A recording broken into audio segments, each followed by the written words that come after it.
Sheriff Mayfield in studio right now, and Sheriff, what is illegal aliens applying for driver's licenses? Yeah, What's going on? I'm kind of exhausted. I don't mean that.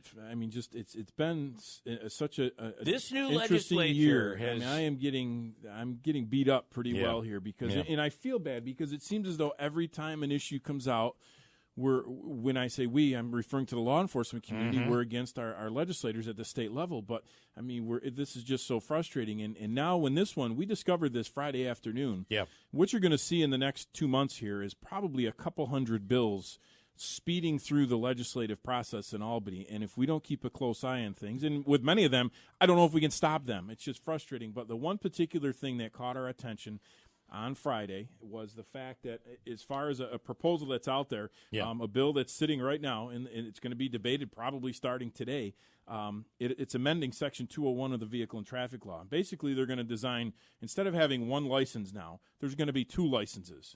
There's going to be a standard driver's license, and then there's going to be one that's for, I think it says for federal purposes, where people would have their commercial driver's licenses and whatnot.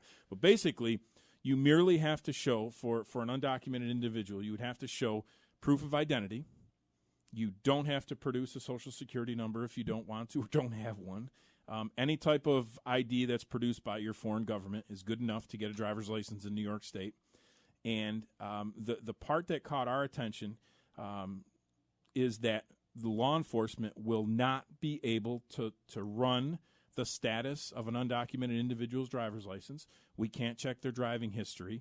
Even if it's part of an actual investigation, unless we have a court order, I won't be able to run their driver's license. I could run yours, Right. I could run your history. Obviously, I have to have a reason to do that, but my point is... Which you do after every traffic stop. Like that is during correct. every That is correct. traffic stop. Now, I will not be able to do that with an undocumented individual. I mean, I'm looking right at the legislation. It is right in front of me, and it's Section 201, Subdivision 9, basically says the commissioner of the motor vehicles shall not disclose records or information collected from driver's license or learner's permits from applicants or holders to any law enforcement agency absent a judicial subpoena or judicial warrant. All right, so I've got to have a subpoena in order to check their driver's license and driver's history. And on top of that, the commissioner will provide notice to each individual whose information is requested by the third party, meaning law enforcement. So if I'm running a legitimate investigation that has to be undercover to protect whether it's the victims or the integrity investigation, the minute I get a court order to run an undocumented individual's license, they're going to notify that person that the sheriff's office is running their license. It doesn't make any sense at all. We are baffled. Yeah. We are and I've started to reach out to our local electeds. They're all on board with us here. They truly are. But I don't know if we don't know if we don't have makes any a power. difference. We have no power. Yeah. I'm specifically referring to it's Assembly Bill 3675 and Senate Bill 1747. They're labeling it the green light legislation. They want to give and some of the basis behind this, and we get that.